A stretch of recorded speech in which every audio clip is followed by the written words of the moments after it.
Good morning, students. Welcome to our computer class. In our last class, we have discussed about the history of computers. And in today's class, we will start from generations of computers.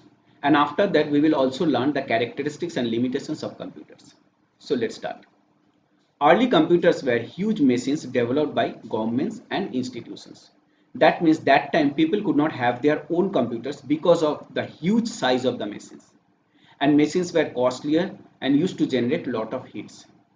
How did those computers slowly change into the small yet powerful machines we use today?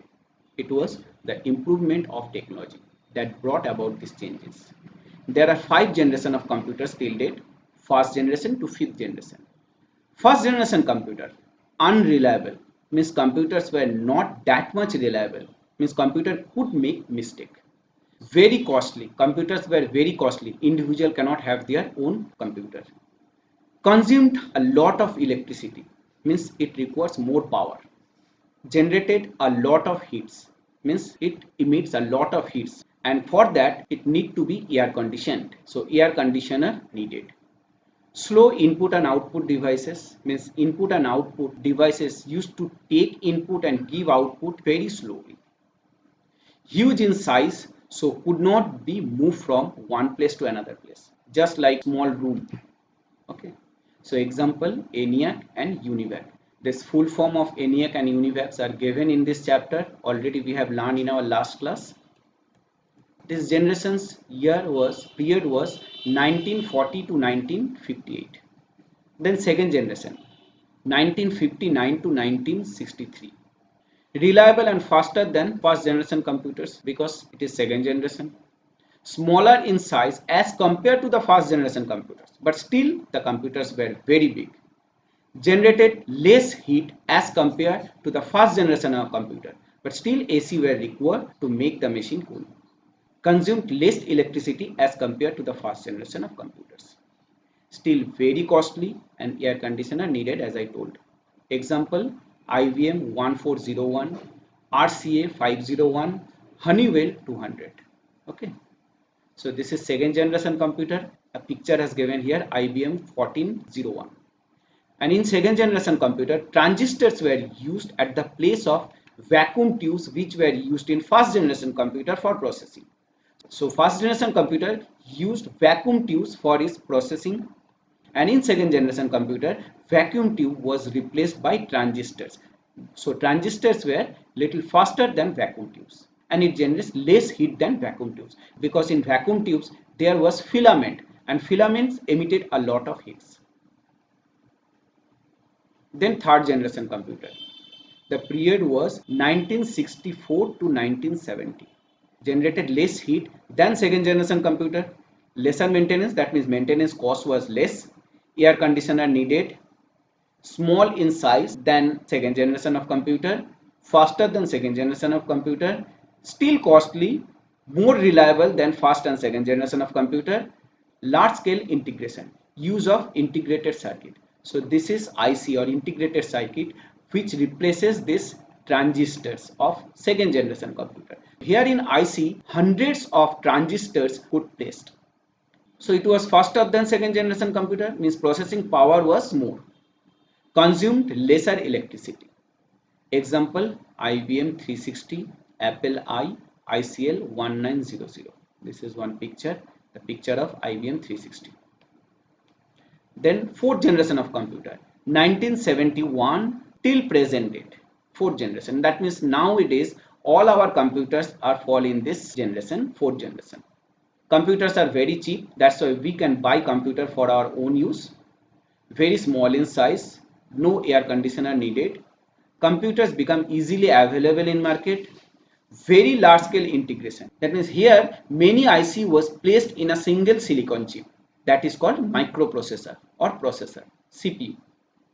And last one is portable and reliable, means we can carry computer from one place to another place and it is very reliable. It cannot make any mistake until unless user makes mistake.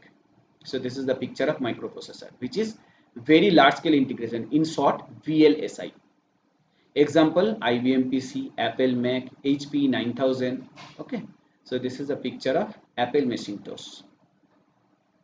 Then fifth generation, ultra large scale integration. which has not come yet. We are waiting for this generation. Microprocessor having 10 million components. That's why it is called ultra large scale integration in a single chip. It is based on artificial intelligence, in short AI.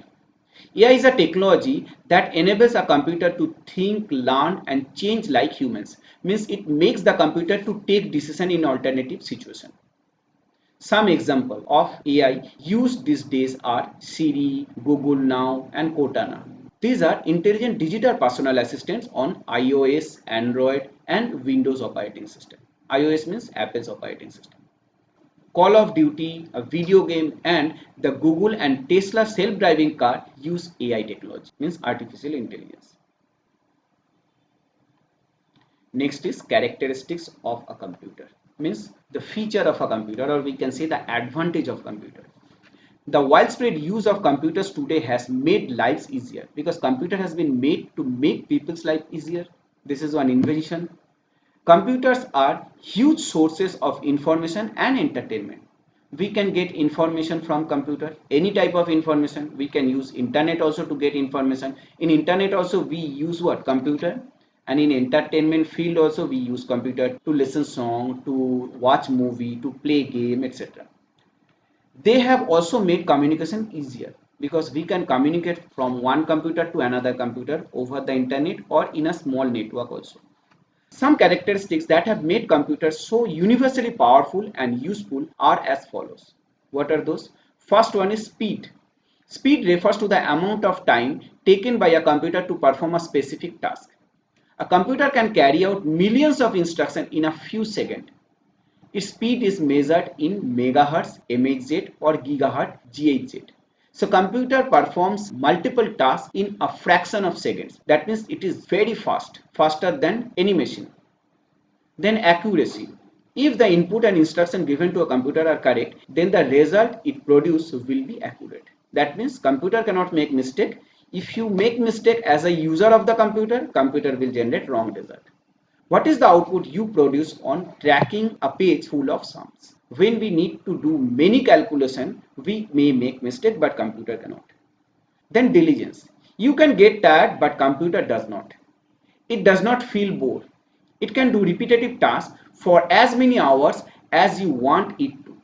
That means computer can perform repetitive tasks for a long time. It is called diligence. Then versatility. A computer can be made to perform many different kind of tasks. It can work with different type of data such as picture, audio, video, text, animation and so on. This ability is called versatility. That means it can perform its task on different type of data and it can perform different type of task on this different type of data. Then high storage. Computer can store a large amount of data. The stored data can be easily retrieved. The storage capacity of computer is measured in megabytes, gigabytes, terabytes and so on. That means what data we will store in computer's memory, that data will not be erased until unless we user remove data from the memory. And computer keeps the data as it was. Then multitasking. A computer can do multiple things or multiple tasks at the same time. This is called multitasking. We can listen a music and send an email at the same time.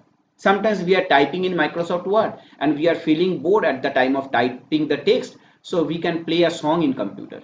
And at the same time we can download some movie or song or any software from internet.